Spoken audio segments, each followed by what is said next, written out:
Olá, o meu nome é Emanuel, eu sou aluno de Física Bacharelado e a gente vai falar um pouco sobre a física dos micro-ondas.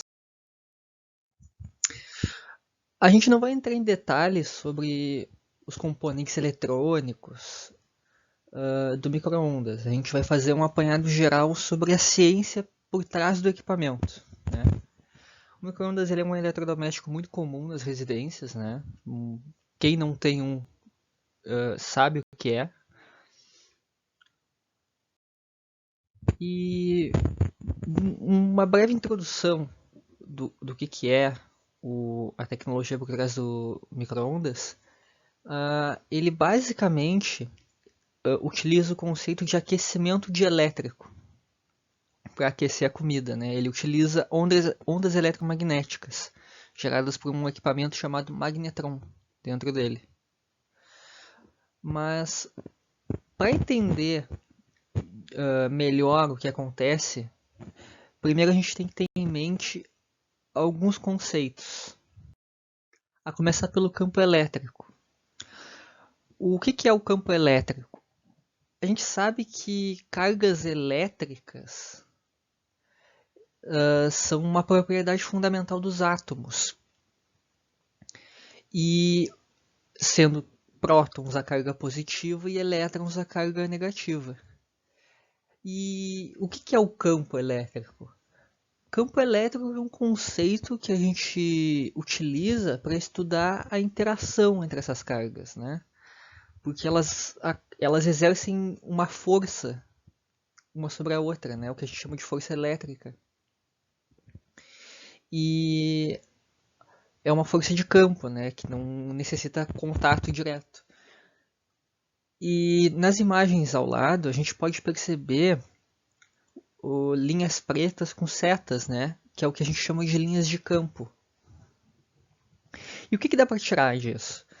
A gente tira que cargas de sinais opostos se atraem e cargas de sinais iguais se repelem, certo? Além disso, a gente consegue tirar que o campo de cargas positivas ele se direciona radialmente para fora, não é? E cargas negativas radialmente para dentro, certo? Tendo isso em mente, vamos imaginar, vale lembrar, né? A carga responsável por gerar o campo elétrico, eu chamo essa carga de carga fonte. E agora vamos imaginar que eu pegue essa carga fonte e comece a agitar ela. Comece a vibrar essa carga fonte. O que vai acontecer com o campo elétrico gerado por essa carga? Ele vai começar a vibrar também. Ele vai começar a variar. Né? Mas não só o campo elétrico. Eu também vou mexer no meu campo magnético. Ele também vai começar a variar. Né? Então eu vou ter uma variação no meu campo elétrico e no meu campo magnético. E isso é o que eu chamo de onda eletromagnética. Certo? Agora, o que é um dipolo elétrico? Como o próprio nome já diz, o dipolo elétrico ele é aquilo que detém os dois polos, né? Tanto o positivo quanto o negativo.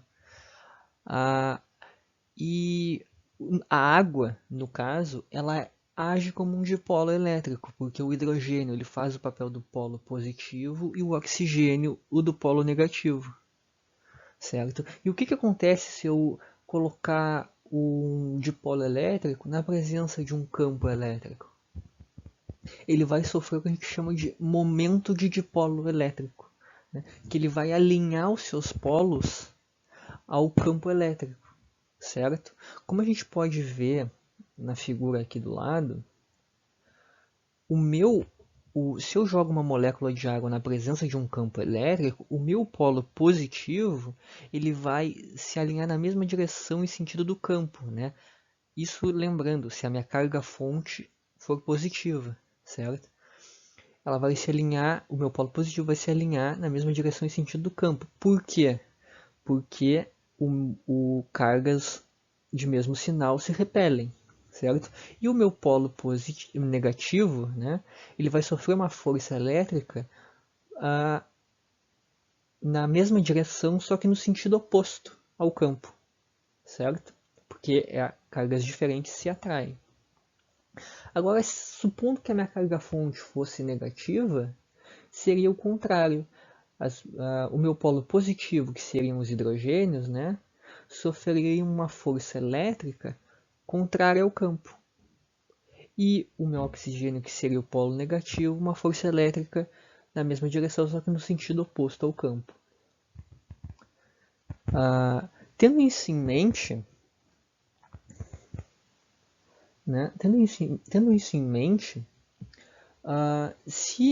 o que acontece com a minha molécula de água se o meu campo elétrico ele estiver variando, né? Se ele estiver variando, como a gente falou mais cedo. Bom, vai acontecer o seguinte, a minha molécula ela vai ficar variando, vai ficar se movimentando, né? Ela vai ficar o tempo inteiro girando, tentando se alinhar ao campo, né? E essa agitação vai fazer ela colidir com outras moléculas, né? Pensando que num alimento, né? Num alimento que contém água, claro, essa água ela vai se agitar, vai colidir em outras moléculas, né? E o que é essa agitação de moléculas, né? O que a gente chama quando as moléculas estão agitadas? A gente chama de calor.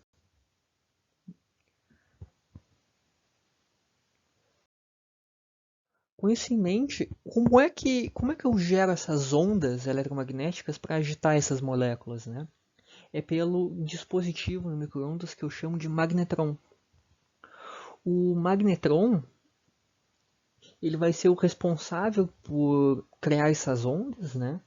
E como é que ele vai fazer isso? Ele vai ter no centro dele um cátodo, né? Um cátodo, e esse cátodo vai estar aquecido, né?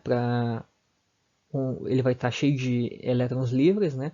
E esse cátodo vai estar aquecido para conseguir ejetar os elétrons, né? E vai existir uma diferença de potencial entre esse cátodo e esse cilindro, certo?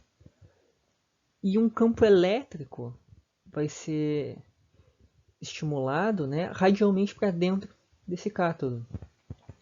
Então, o que vai acontecer? A minha carga, as cargas elétricas aqui, né, os elétrons, eles vão sofrer uma força para fora desse cátodo, né? Mas qual é o pulo do gato aqui?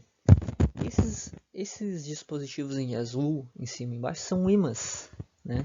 Esses ímãs vão produzir um campo magnético que vai desviar o movimento dessas cargas, desses elétrons, certo? E no desviar, ele vai fazer um movimento muito parecido com esse aqui, né? Essas cargas, elas vão colidir nessas cavidades, né? Elas vão colidir aqui entre essas cavidades. E essa cavidade ela vai agir como um circuito LC. E isso vai ser responsável, essas colisões, por gerar as ondas. Por gerar essas ondas que vão aquecer a comida, né? Que vai no micro-ondas.